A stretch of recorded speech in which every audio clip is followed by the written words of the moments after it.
Sebuah drone Rusia menghantam gedung apartemen di Romania, salah satu negara anggota NATO, pada Jumat 29 Mei 2026. Insiden ini langsung memicu kecaman dari negara-negara barat karena terjadi di wilayah aliansi militer terbesar di dunia. Hingga kini belum ada kepastian apakah drone tersebut sengaja masuk ke wilayah Romania atau hanya melenceng dari sasaran akibat gangguan sistem elektronik yang digunakan dalam perang Rusia-Ukraina. Namun sejumlah analis menilai, kejadian seperti ini bisa menjadi cara Rusia menguji kesiapan pertahanan NATO sekaligus melihat bagaimana respon politik negara-negara barat.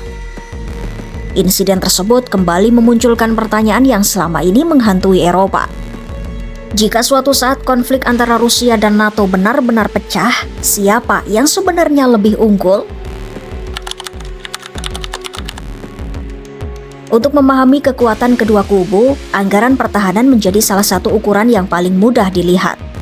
Amerika Serikat sebagai tulang punggung NATO menggelontorkan sekitar 997 miliar dolar AS atau sekitar 17.866,24 triliun rupiah untuk pertahanan pada 2024. Jika digabung dengan negara-negara anggota lainnya, total belanja militer NATO mencapai lebih dari 1,5 triliun dolar AS atau sekitar 23.500 triliun rupiah per tahun. Sebaliknya, anggaran pertahanan Rusia pada 2025 diperkirakan berada di kisaran 130 miliar dolar AS atau sekitar 2.331,62 triliun rupiah. Artinya, NATO memiliki anggaran militer lebih dari 10 kali lipat dibandingkan Rusia. Dengan dana sebesar itu, NATO mampu mengembangkan teknologi persenjataan terbaru, memperkuat pertahanan udara, hingga mempertahankan kehadiran militer di berbagai kawasan dunia. Namun dalam peperangan, uang bukan satu-satunya penentu kemenangan. Dari sisi jumlah personel aktif, NATO memiliki sekitar 3,6 juta tentara, sementara Rusia hanya sekitar 1,3 juta personel. Di udara, NATO mengoperasikan lebih dari 20.000 pesawat militer, sedangkan Rusia memiliki sekitar 4.200 unit. Di laut, NATO memiliki lebih dari 2.800 kapal militer, sementara Rusia sekitar 747 kapal. Untuk tank tempur, NATO mengoperasikan lebih dari 12.000 unit, sedangkan Rusia sekitar 5.600 unit. Jika melihat angka-angka tersebut, NATO memang unggul hampir di semua kategori kekuatan konvensional. Apalagi sejak Finlandia dan Swedia bergabung, posisi NATO di kawasan Eropa Utara dan Laut Baltik semakin kuat.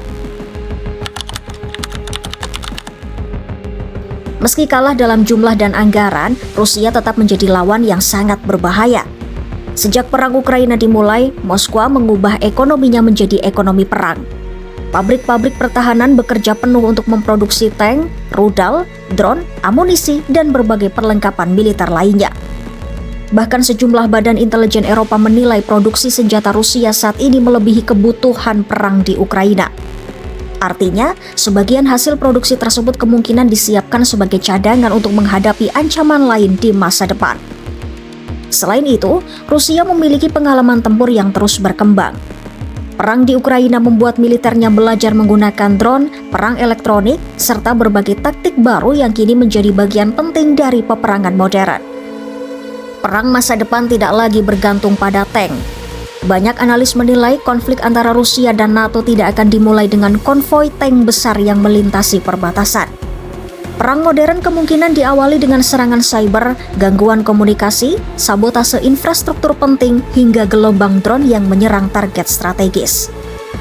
Negara-negara Baltik seperti Estonia, Latvia, dan Lituania dianggap sebagai wilayah yang paling rentan karena lokasinya yang berdekatan dengan Rusia. Dalam skenario tertentu, serangan dapat berlangsung sangat cepat sebelum NATO sempat mengerahkan kekuatan penuh ke wilayah tersebut. Karena itu, sejumlah pakar menilai investasi pada drone, pertahanan udara, dan teknologi perang elektronik kini sama pentingnya dengan pembelian tank atau pesawat tempur. Meski NATO unggul dalam kekuatan konvensional, ada satu faktor yang membuat perhitungan menjadi jauh lebih rumit, yaitu senjata nuklir. Rusia diperkirakan memiliki sekitar 5.400 hulu ledak nuklir. Sementara kekuatan nuklir NATO yang berasal dari Amerika Serikat, Inggris, dan Prancis berjumlah sekitar 5.700 hulu ledak. Keseimbangan ini membuat kedua pihak sama-sama memahami bahwa perang besar beresiko berubah menjadi bencana global. Karena itulah, ancaman nuklir masih dianggap sebagai penghalang utama yang mencegah bentrokan langsung antara Rusia dan NATO hingga saat ini. Jika perang terjadi secara konvensional tanpa penggunaan senjata nuklir, sebagian besar analis militer menilai NATO memiliki peluang menang lebih besar. Keunggulan anggaran, jumlah pasukan, teknologi, armada udara, armada laut, serta sistem komando terpadu menjadi modal utama NATO. Namun Rusia tetap memiliki kemampuan untuk memberikan kerugian besar melalui kekuatan rudal, drone, perang elektronik, dan stok persenjataan yang terus bertambah. Karena itu, pertanyaan terbesar bukan hanya siapa yang akan menang.